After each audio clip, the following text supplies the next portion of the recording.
This is the Tri Swim Coach podcast, where the most difficult leg of the triathlon becomes your friend, leaving your struggles and your competition behind you.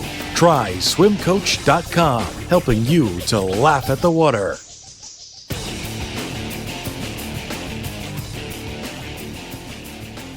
All right, welcome back to the Tri Swim Coach podcast. This is Kevin, and this is episode number 121. And today we have a really special episode.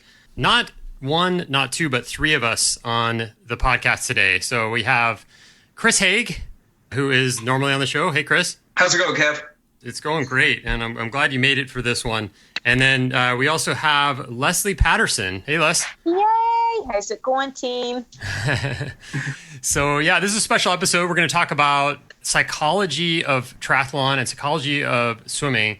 And we're going to get into Lesley's new book, who she co-authored with her husband, Simon Marshall, and it's called The Brave Athlete, Calm the Fuck Down and Rise to the Occasion. So, Lesley, welcome to Tri Swim Coach. I don't know if we've had you on the show in the past. Yeah, I'm not sure if we have, but I'm excited to be here. Great. Good to have you. And I read over your book, and I really liked it. And by the way, congratulations on finishing the book. I mean, that's a huge accomplishment right there. Hey, I'm just going to preface this with my husband, Dr. Simon Marshall, wrote most of it, so I just get to put my face on it.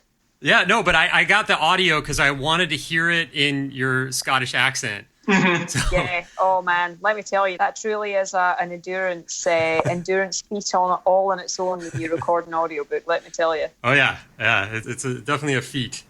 So yeah, I was excited. I mean, we talk a lot about psychology, and because swimming is so much psychology, there's so much behind it because of the fact that we're not really meant to be swimmers, and so it's like there's so much of this sport is between your ears.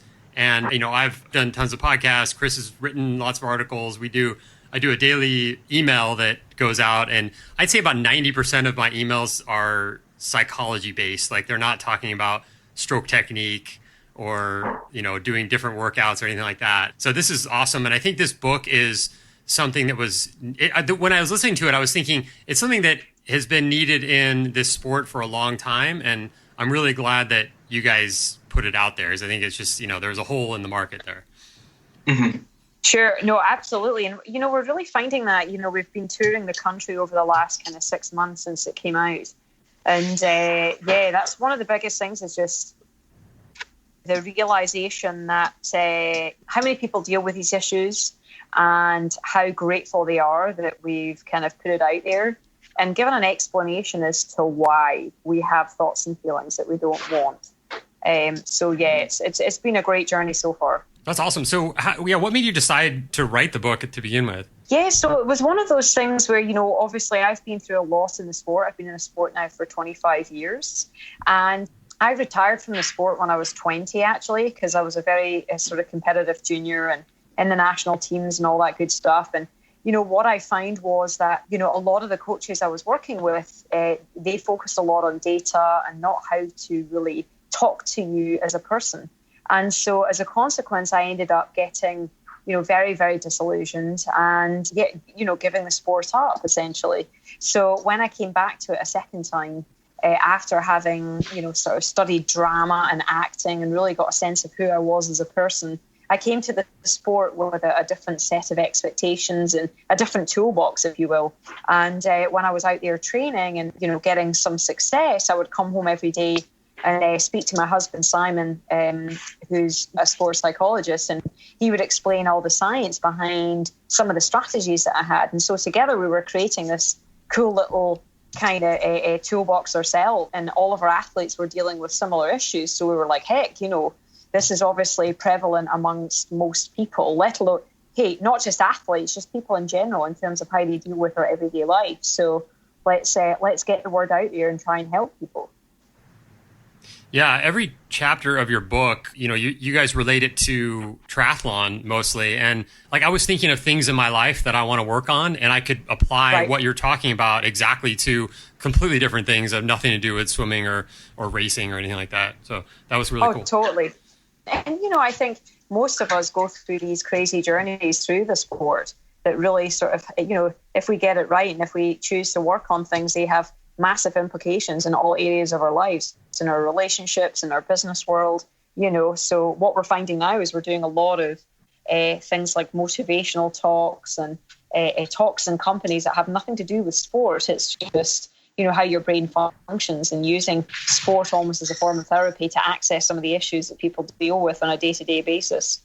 Right. And you've covered quite a bit in your book. So rather than go through point by point, I was thinking we can start with some things that are relevant to probably most of the listeners to this show. And then we can go out and talk about some of the exciting stuff, like when you raced with a broken arm, or was it a broken shoulder? Broken shoulder. Yeah. Brutal. So we'll get to that last, but we're going to talk about some of the stuff that everybody, I think, is dealing with for the most part that listens to this show. And, I wanted to ask you about somebody that's not a swimmer, like they didn't grow up swimming. They got into triathlon later in life, like so many people do. And this feeling that they're the only ones, and you guys talk about it in the book quite a bit, like they're the only ones that have this, and they're going to finish last, and everyone's going to laugh. And yeah, what are some ideas on how to build the confidence that it takes to do swimming in this sport? Because it is so much about having the confidence and, getting out there and putting yourself out there. Because believe it or not, listeners, most people did not come into triathlon as swimming with a swimming background. Totally. And, the thing about this is realizing that you've got to do things incrementally.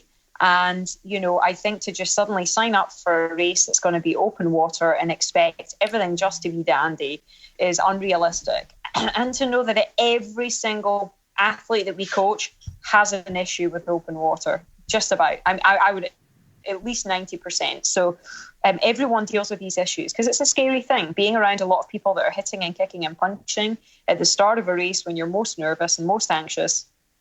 And it's hypoxic.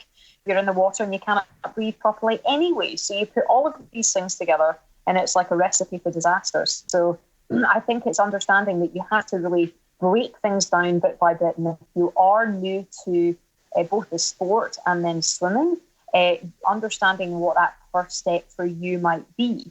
And it could very well be that it's getting to a swimming pool and seeing if you can do one length without stopping. It's as simple as that. And building it up bit by bit. And then once you can complete, say 10 lengths continuously, maybe you're going to then get some, look up some YouTube videos, get some demonstration videos going to understand, the stroke.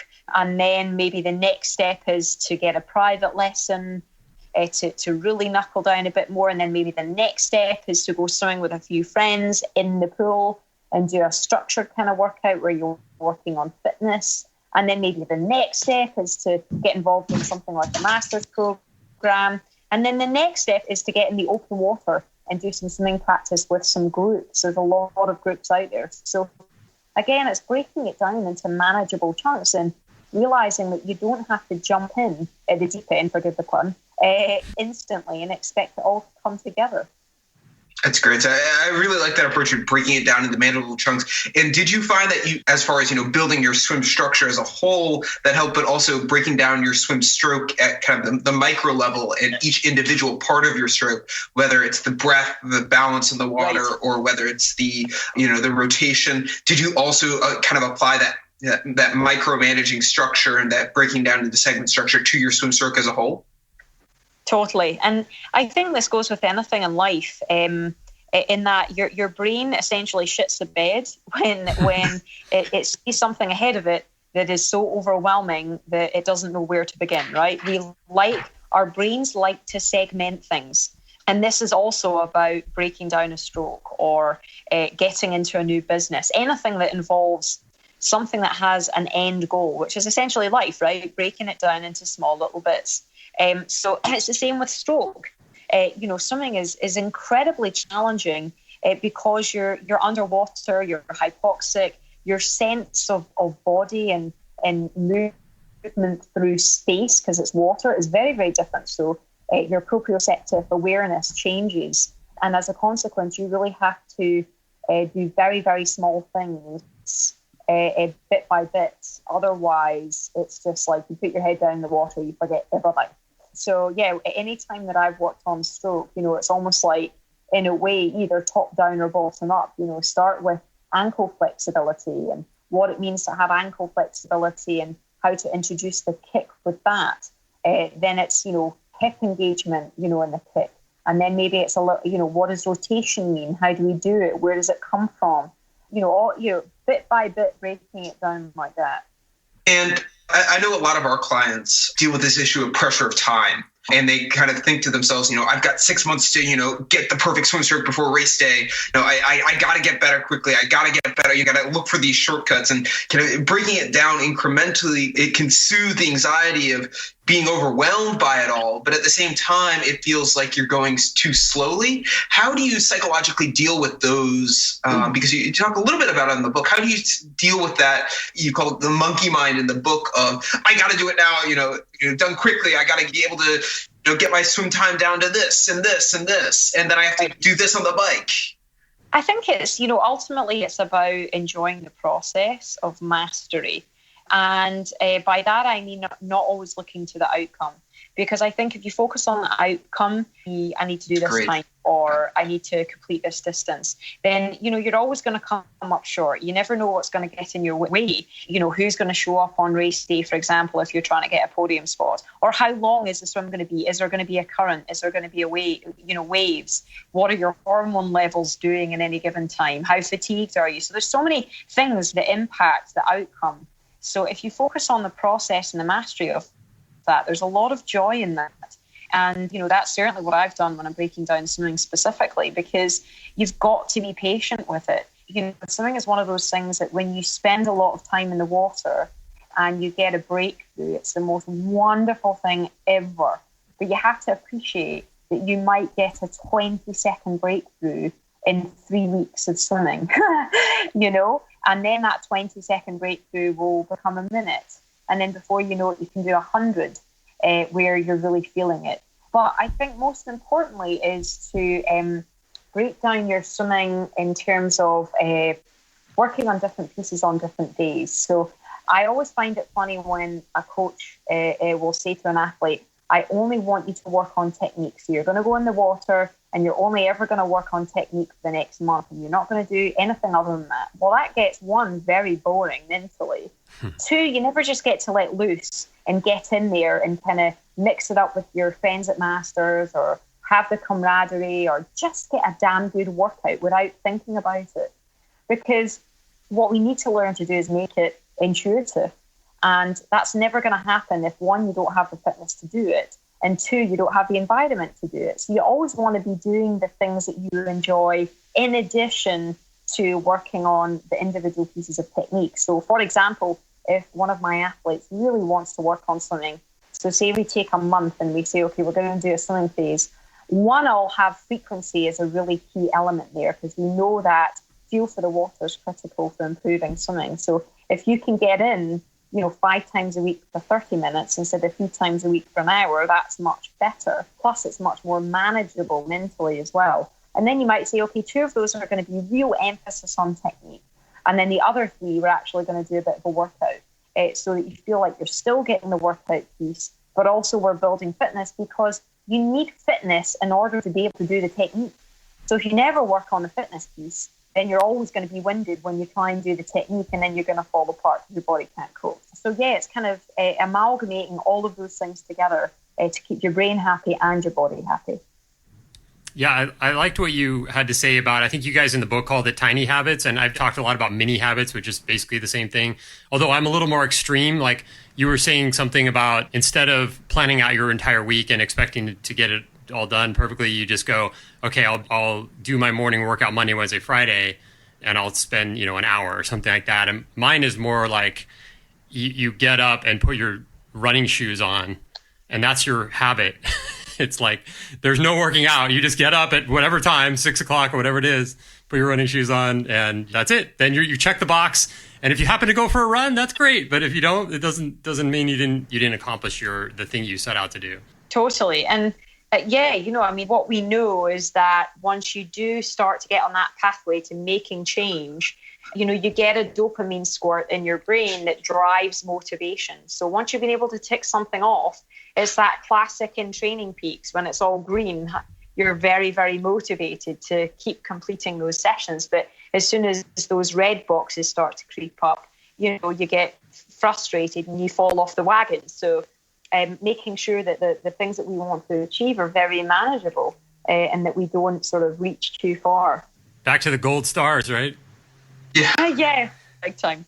And kind of balancing that, you do talk about in the book, not making sure that we're in that zone between being too comfortable with our goals and habits, but at the same time not reaching too far. How in your own life and career have you found that middle ground of pushing yourself just enough to get that stimulus that you feel challenged without lowballing yourself, but at the same time not feeling overwhelmed with going for that extra mile and going for your big goals? I think that's probably one of my biggest weaknesses is that I'm a big dreamer and I go for it. I'm absolutely committed anytime I do anything.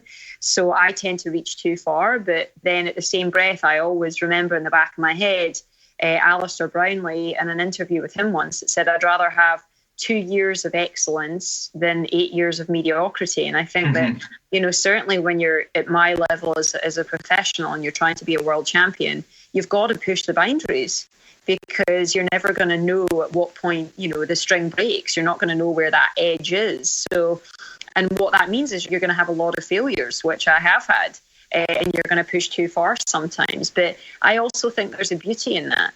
I like to push the boundaries because I feel like I discover something unique in a moment where I'm at the edge or falling off the edge.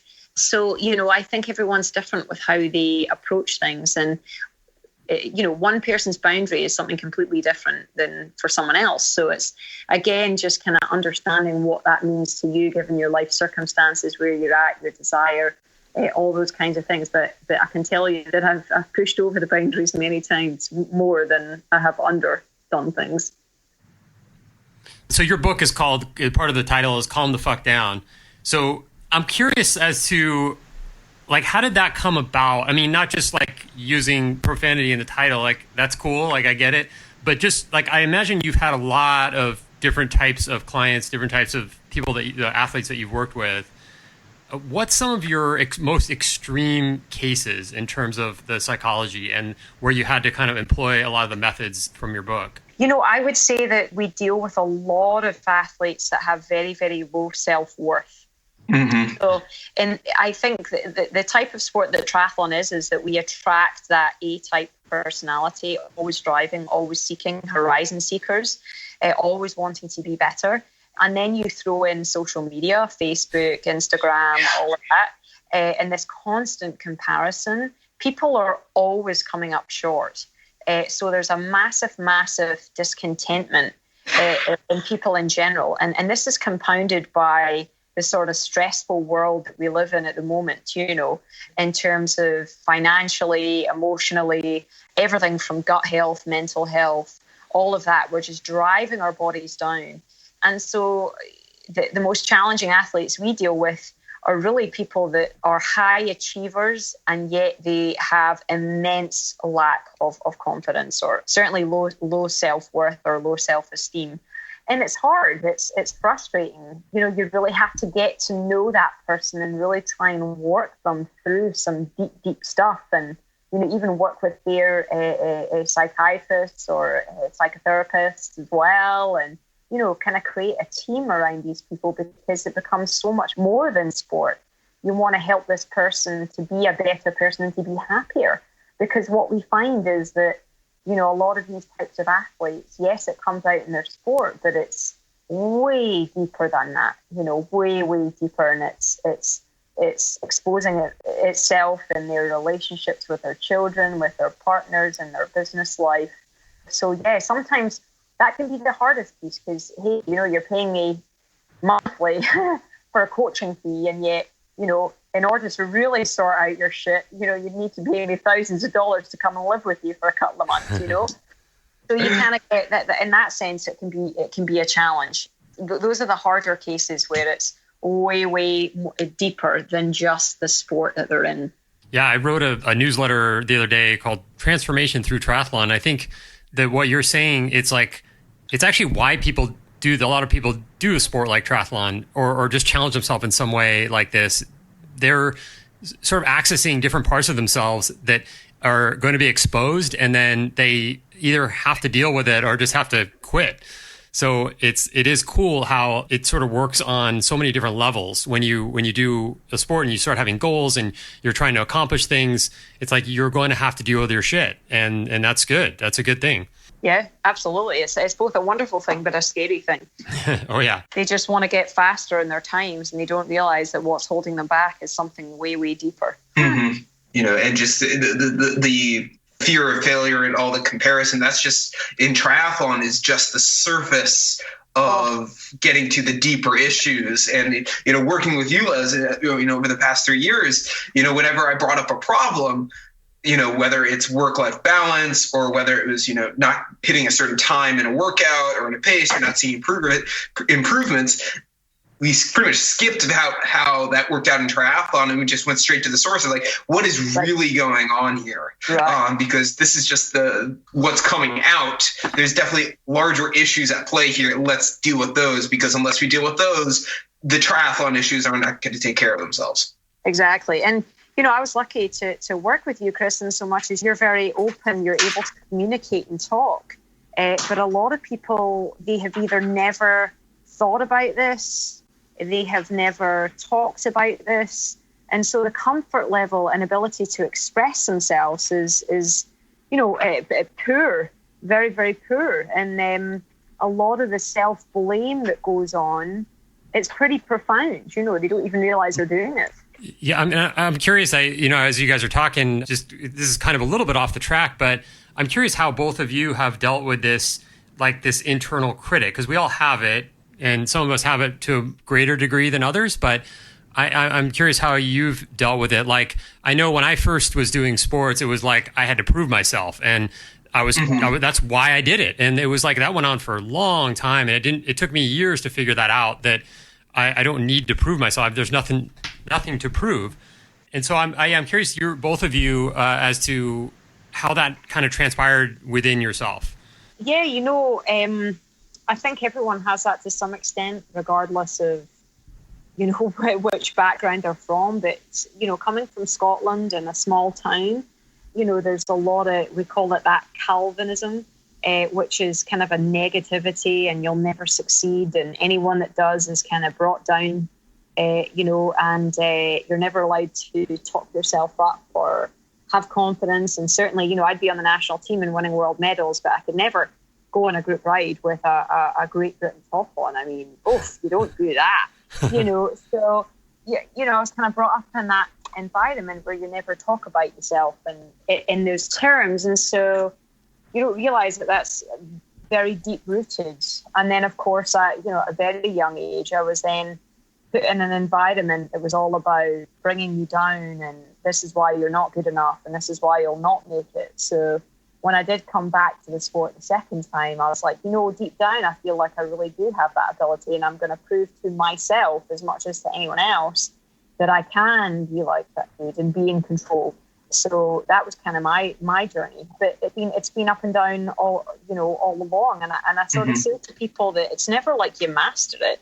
It's just a continual journey of growth. And that's where the beauty is being open to that growth. And as soon as you stop fighting it, then, you really get a chance to excel. But trying to communicate that to other people can be difficult if they're in the thick of it.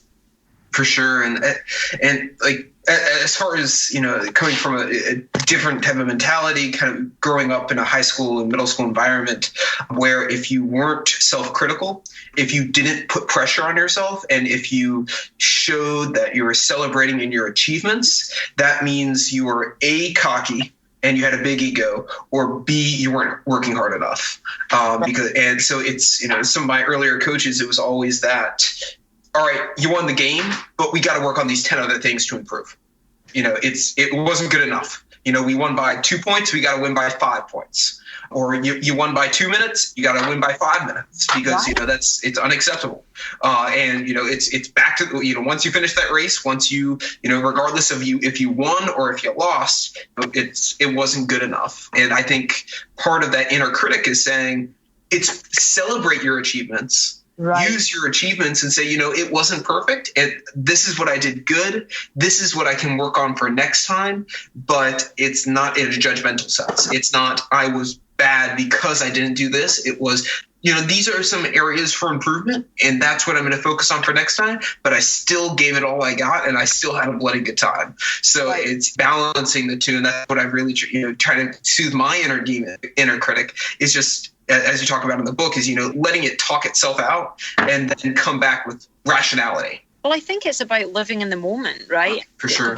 We're getting kind of deep in this podcast, but I think that we've lost that sense, right? Because we're at a really weird intersection, and Chris and I are somewhat similar in age, where we've gone beyond just the need for providing for our families to all of a sudden anything is possible, and that whole sentiment. And so you're at this sort of weird cross section of feeling like you have to be the best in the world, otherwise you don't mean anything to anyone.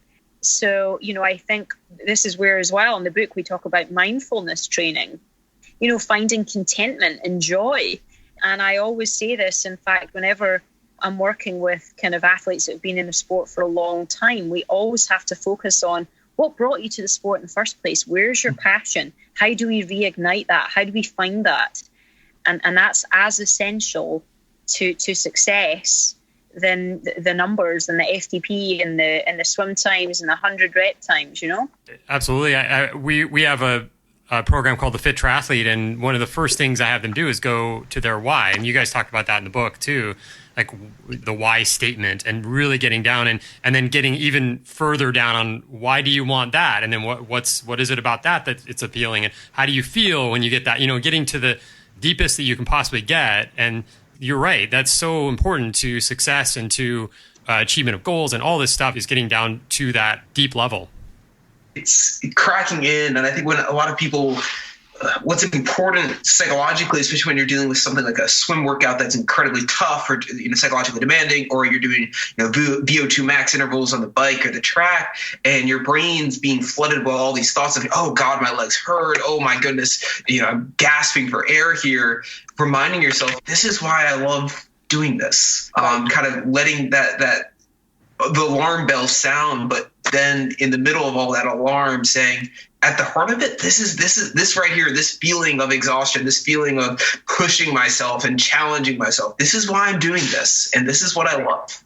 And being mindful of the alarm bells and not trying to push them away, but using those alarm bells to alarm you to the present moment and saying, this is pretty darn cool what I'm doing right here. Now, and Lesley, in the book, you talked about this whole two minds, the monkey chatter, and then I think it was the professor mind. Yeah, Professor Brain. Yeah. Professor Brain, yeah. And I think everybody probably, maybe they don't, but most people know what we're talking about when we say the monkey chatter or the monkey mind. And you mentioned that pushing it down is it'll have the opposite effect. It's not only not going to help, it's going to make it even more chatty and in your head and kind of screwing you up. So can you talk a little bit more about that? Yeah, for sure. The monkey brain or the chimp brain, that is your limbic system. So that's the most kind of primal part of your brain that is all about urges and drives, and it acts catastrophically. So it's the one that kind of the fight or flight response. That's what the chimp brain is about. And then you've got the frontal cortex, which is your reasoning and logic. And so there's this constant fight between these two brains that goes on. And it's about understanding, one, that there's a fight, and two, how to wrestle your chimp back in the cage, so to speak. And there's various techniques we talk about in the book that get into that sort of stuff, but ultimately it's about understanding which brain is in charge at any one time. And then with knowing that, working through some of the strategies to both kind of box the chimp or reward the chimp. We have various different strategies, in the book that talk about those kind of things. Awesome. And let's talk about, because we're kind of running a little short on time, I wanted to get right into the swim start, because I mentioned before the podcast that we always end up talking about the swim start. It's like sinking legs, breathing, and then swim start. Those are the three most popular topics.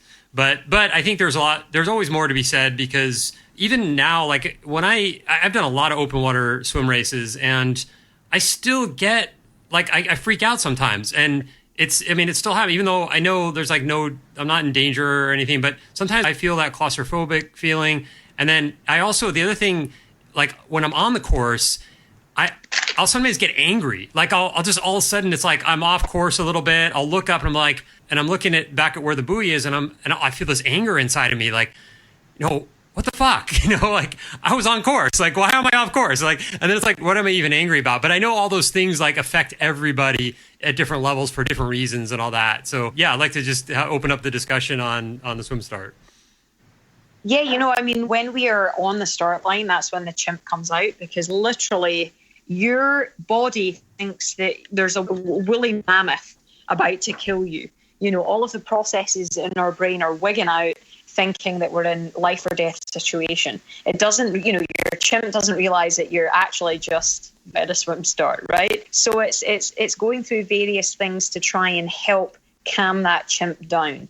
So, using logic and reasoning of your professor to kind of fight it off, giving your chimp some kind of reward to help. The reward might be, once I get through the swim, I get to sing a song to myself that I really love, or I get to see my partner who's watching me come out of transition. Those rewards can be really, really specific to any individual. Or if all of those things fail, it's using a strategy, which I do, where it's thinking of yourself in the third person, using an alter ego.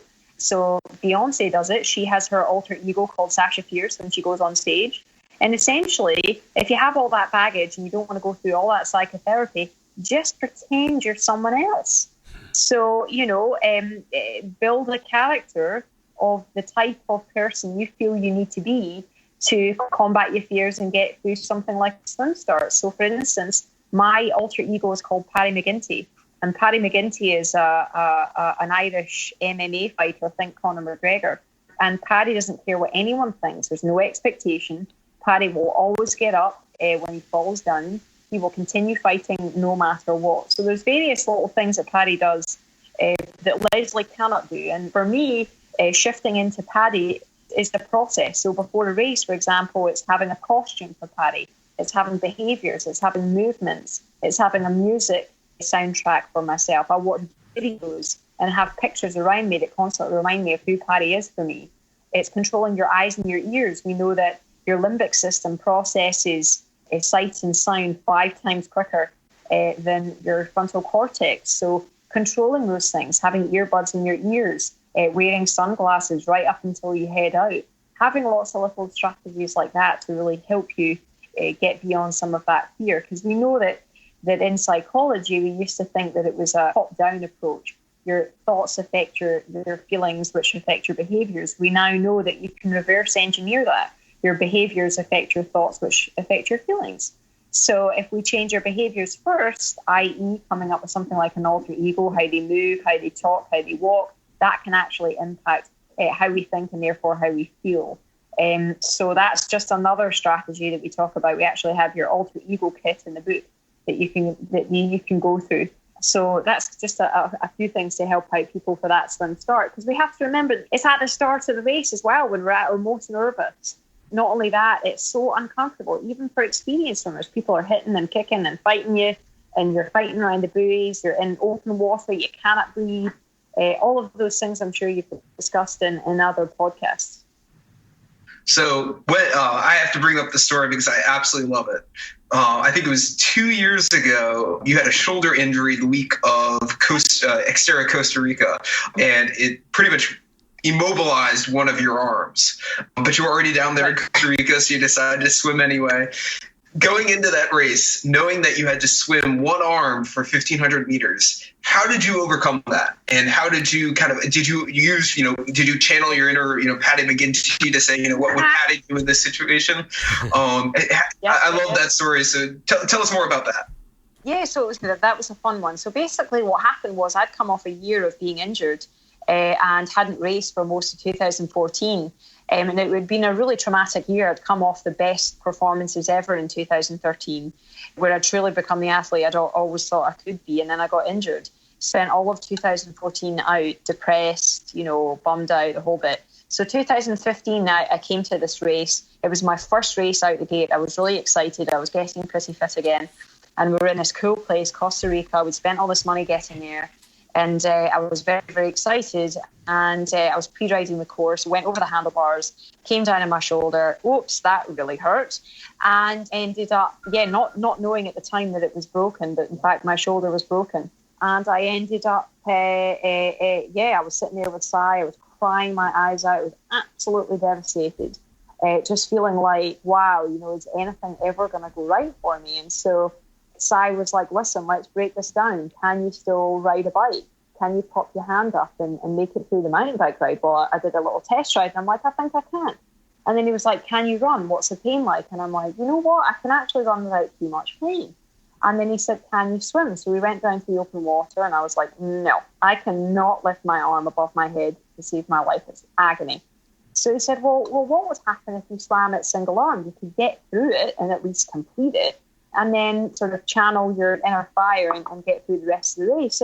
And for me, it was a shift in attitude. It was going from one of negativity and woe is me to, you know what, this is a challenge. This is adversity training. I would much rather be out there doing what it is I love to do than just packing it in and feeling like I'd failed, spending all this money to come out here and being Mopey Joe at the site. So come what may, I'm just going to make it through the swim without creating any more damage. I spoke to my physiotherapist about it. And then just, tick away. And if I manage to get, further up the chain, I'll get enough money to maybe cover my flights. That'd be great. So I come out the water and it's exhausting. One arm for 1,500 meters. And I came out 12 minutes behind. And I was like, oh, well, I didn't care at that point. There was a wonderful kind of freeness to my performance because I'd been, obviously I was exhausted because I had to kick so bloody hard.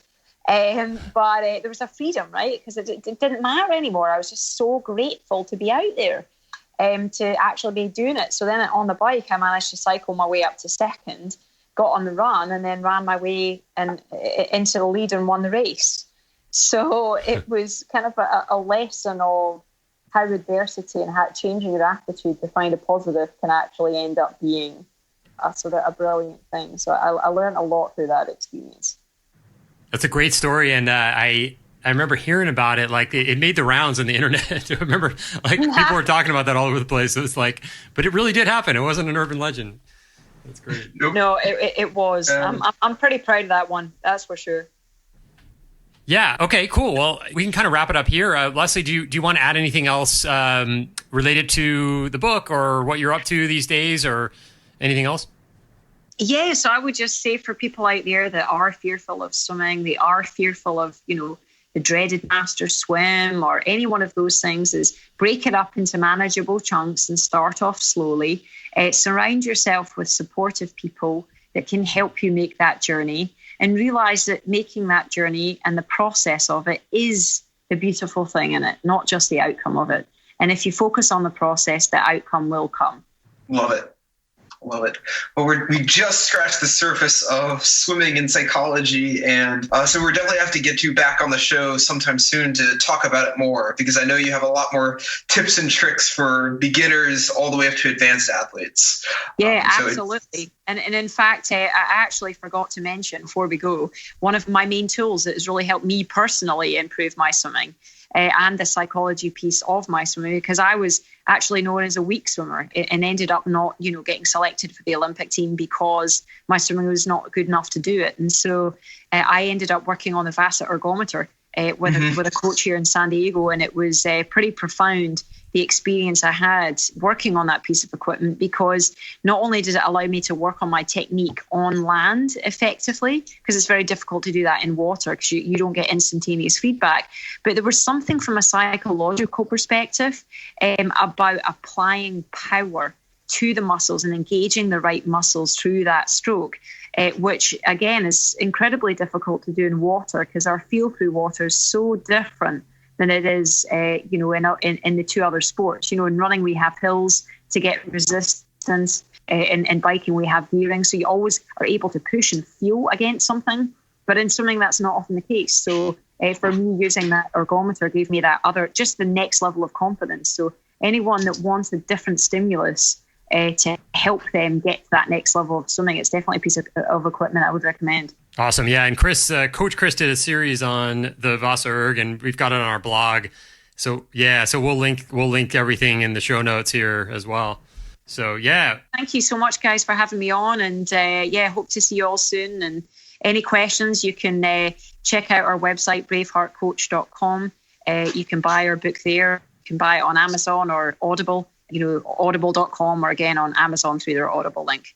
Oh, so that's cool. Yeah, I highly recommend the book. I wanted to just let everyone know that I read the book, and it's well worth reading. And I would recommend the audio just because you can hear Leslie's cool accent and the way she describes things, and her husband has an accent too. So it's great. I mean, it's one of those things where it's like, I would recommend anyone that's starting triathlon or has been doing it for years will get a lot out of it. And so thanks so much, Lesley. That was great having you on, and a really fun time. And hopefully get you back on again sometime. Awesome. Thanks, guys. Absolutely. Thanks, Les. Thanks, Chris, for coming on, and we'll see you soon. Awesome. All right. Thanks, guys. Bye. All right. Bye-bye. Thanks for listening to another episode of the Tri Swim Coach podcast. If you like this show, consider giving us a 5-star review on iTunes, and we'll read it off on the next show. And to get the latest triathlon swimming tips, tricks, blogs, and podcasts, go to triswimcoach.com. See you next time. Until then, befriend the water.